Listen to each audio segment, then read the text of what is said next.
महिला कमीशन है। अरे ये सोना भाई ये शर्मनाक चीज है।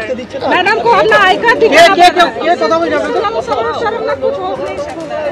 हमारे पुलिस ऑफिसर्स भी हैं यहाँ पर कि यहाँ पे महिला कमीशन आ रहा है। मेरा पास इन्फॉर्मेशन है। हम लोग को बोल दीजिए यहाँ गवर्नर हैं, आप बाद में आइए।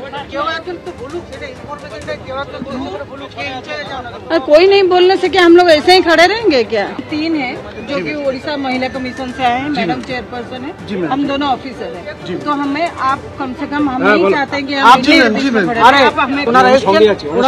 আপনি এখানে কোথাও বসান, বসানোর ব্যবস্থাটা করুন। এখানে তো ভিড়টা কম হয়ে যাবে। না না এটা কিন্তু খারাপ না, এটা খারাপ লাগে। তাহলে আপনি খুলুন, 3 জন যান, আপনি এখানে কোথাও দাঁড় করান। এখানে ভিড়ের মধ্যে এসে দাঁড়িয়ে থাকবে, এটা কিন্তু শোভনীয় নয়। ये है एक दुखदायी घटना है। मैं पीड़िता के साथ बातचीत करके बाद आपके साथ मिलूंगी। नहीं बात नहीं हुई, बात है महिला कमीशन है। সরাসরি কথা বলবো আমাদের অপর প্রতিনিধি অরিত্রিক ভট্টাচার্য রয়েছেন। অরিত্রিক, কিছুক্ষণ আগেই ওড়িশা মহিলা কমিশনের 3 সদস্য হাসপাতালে গিয়েছেন, বিকেল 5টা নাগাদ রাজ্যপালও গিয়েছেন। তোমার কাছে আর কি খবর রয়েছে?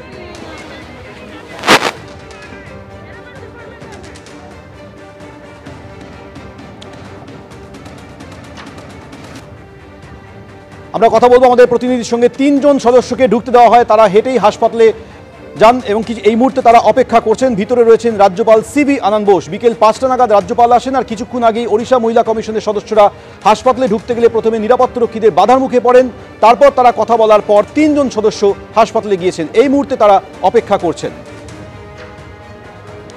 আবারও কথা বলবো, আমাদের প্রতিনিধি অরিত্রিক ভট্টাচার্য রয়েছে আমাদের সঙ্গে। অরিত্রিক, তোমার কাছে আর কি খবর রয়েছে? এই মুহূর্তে দেখো রাজ্যপাল ভেতরেই রয়েছেন এবং উড়িষ্যার যে মহিলা কমিশনের চেয়ারপারসন সহ 3 সদস্যের যে দল এসেছেন তারা এখন হাসপাতাল ভেতরে রয়েছেন, তারা অপেক্ষা করছেন। কারণ রাজ্যপাল তার যে কর্মসূচি, তার যা যা এখানে জ্ঞাতব্য রয়েছে সেটার পর বেরিয়ে যাওয়ার পর তারা তাদের যে অনুসন্ধান সেগুলো করবেন। মূলত যেটা জানা যাচ্ছে যে রাজ্যপাল এখানে 2টি বিষয় নিয়ে খোঁজ খবর নিচ্ছেন। প্রথমত নির্যাতিতা তরুণীর শারীরিক অবস্থা, কারণ হাসপাতালে তিনি ভর্তি রয়েছেন শুক্রবার থেকে। আমরা জানি যে একটি মেডিকেল বুলেটিনও প্রস্তুত করা হয়েছে এবং সেই মেডিকেল বুলেটিন অনুযায়ী যারা চিকিৎসক রয়েছেন তারা আপডেট দেবেন রাজ্যপালকে যে নির্যাতিতা তরুণী এই মুহূর্তে কেমন রয়েছেন। নির্যাতিতা তরুণীর মা রয়েছেন হাসপাতালে, তার সঙ্গে রাজ্যপাল কথা বলতে পারেন এবং একটা সম্ভাবনা রয়েছে যে তিনি তরুণীর সঙ্গেও কথা বলবেন। তবে তার শারীরিক এবং মানসিক অবস্থার উপর নির্ভর করছে গোটা বিষয়টি যে রাজ্যপাল তার সঙ্গে সরাসরি কথা বলবেন কি না। 5টা নাগাদ রাজ্যপাল এই হাসপাতালে এসে প্রবেশ করেছেন আইকিউসিটিতে এবং তারপরে যেটা দেখা যাচ্ছে যে উড়িষ্যার যে মহিলা কমিশনের যে দল চেয়ারপারসন সহ 3 জন যারা এসছেন তারাও হাসপাতাল চত্বরে আসেন। কিছুক্ষণ তাদের যে ব্যারিকেড করা হয়েছে সেখানে তারা আটকে থাকেন এবং তারপর তাদেরকে ভেতরে ঢুকতে দেওয়া হয় এবং ভেতরে ঢোকার পর এই মুহূর্তে তারাও হাসপাতালের ভেতরেই তারা অপেক্ষা করছেন। কারণ রাজ্যপাল যেহেতু চিকিৎসকদের সঙ্গে কথা বলছেন, নির্যাতিতা তরুণীর সঙ্গে কথা বলতে পারেন, তার ফলে তারা আপাতত অপেক্ষা করছেন এবং রাজ্যপাল তার কর্মসূচি এখান থেকে শেষ করার পর তারা চিকিৎসকদের সঙ্গে কথা বলবেন এবং সেই সংক্রান্ত রিপোর্টটা উড়িষ্যা সরকারের কাছে পৌঁছে দেবেন। তারাও কিন্তু যে নির্যাতিতা তরুণী রয়েছেন তার সঙ্গে কথা বলতে আগ্রহী। তবে একই ব্যাপার, সেক্ষেত্রেও সেই তরুণী এই মুহূর্তে শারীরিক এবং মানসিকভাবে কথা বলার জন্য কতটা তৈরি রয়েছেন সেই বিষয়টিকে মাথায় রেখেই কিন্তু সেই সিদ্ধান্ত নেওয়া হবে। আপাতত এই মুহূর্তে 5:30 বাজে, অর্থাৎ প্রায় আধ ঘন্টা রাজ্যপাল কিন্তু এই হাসপাতালে পৌঁছে গিয়েছেন, ভেতরে রয়েছেন এবং আপাতত যেটা আমরা প্রাথমিকভাবে জানতে পাচ্ছি, প্রথমেই তিনি যে চিকিৎসক রয়েছেন, হাসপাতালে আধিকারিক রয়েছেন এবং যে মেডিকেল টিমের মাধ্যমে এই নির্যাতিতা তরুণীর চিকিৎসা হচ্ছে তাদের সঙ্গে সরাসরি কথা বলেছেন এবং তার পরবর্তী সময়ে তিনি নির্যাতিতা তরুণীর সঙ্গে কথা বলতে পারছেন কিনা সেটা আমরা রাজ্যপাল বেরোলে জানতে পারবো এবং তারপরে উড়িষ্যা মহিলা কমিশন হাসপাতালে তাদের যে কাজ সেটা শুরু করবে। একেবারে অর্থাৎ ভেতরে রাজ্যপাল রয়েছেন, রাজ্যপাল সিভি আনন্দ বোস, তিনি বিকেল 5টা নাগাদ আজকে সেখানে পৌঁছে যান আর তার কিছুক্ষণ পরেই ওড়িশা মহিলা কমিশনের সদস্যরা তারা সেখানে পৌঁছন। প্রথমে বাধার সম্মুখীন হলেও এই মুহূর্তে তারা 3 জন সদস্য ভেতরে রয়েছেন।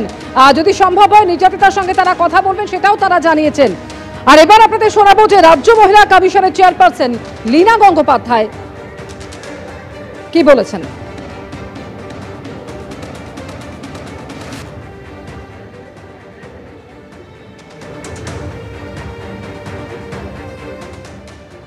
ঘটনাটা যখন মিডিয়া থেকে আমরা জানতে পারি, ব্রেক করে, তখনই প্রায় আমরা সুমোটো করি এবং এটা গেল প্রথম দিনের কাজ। দ্বিতীয় দিন আমাদের টিম ওখানে যায়। প্রথম পুলিশের সঙ্গে বাই দিস টাইম পুলিশের সঙ্গে বহুবার কথা হয়েছে, আমরা এরিয়াটা দেখেছি, পুলিশের সঙ্গে কথা হয়েছে, তো হসপিটালে গিয়ে মেয়েটির সঙ্গে কথা হয়েছে এবং কলেজের যিনি সুপার তার সঙ্গেও দেখা করার জন্য তাকে দেখা করতে চাওয়া হয়েছে। প্রথমে উনি মিটিং এ ছিলেন, সময় দিতে পারেনি, তারপরে ফাইনালি উনি দেখা করেন এবং মেডিকেল রিপোর্ট ইত্যাদি নিয়ে প্রশ্ন করা হয়েছে তাকে। প্রিন্সিপালের সঙ্গে হয়নি, সুপারের সঙ্গে কথা হয়েছে।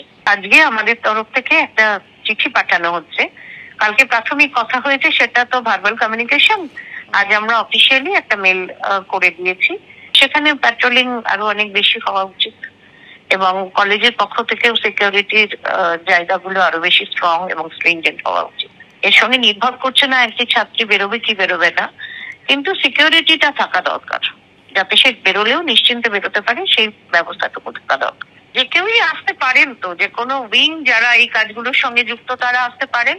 জাতীয় মহিলা কমিশনের একজন সদস্য, তিনি অলরেডি বীরভূমে ছিলেন, কারণ তিনি যখনই পশ্চিমবাংলায় কোনো কাজে আসেন আমাদের উইমেন্স কমিশনের নোটিফিকেশন আসে, সেই জন্যই আমরা জানি যে তিনি তখন বীরভূম ছিলেন, যার ফলে উনি খুব তাড়াতাড়ি পৌঁছে যেতে পেরেছিলেন বীরভূম থেকে। আর উড়িষ্যা উইমেন্স কমিশনের যিনি চেয়ারপারসন তার সঙ্গে আমার ওভার ফোন কথা হয়েছে। এটা উড়িষ্যা, যেহেতু মেয়েটি উড়িষ্যা থাকে, সুতরাং সেই কমিশনও আসতে পারে বই কি, না আসার তো কোনো কারণ নেই।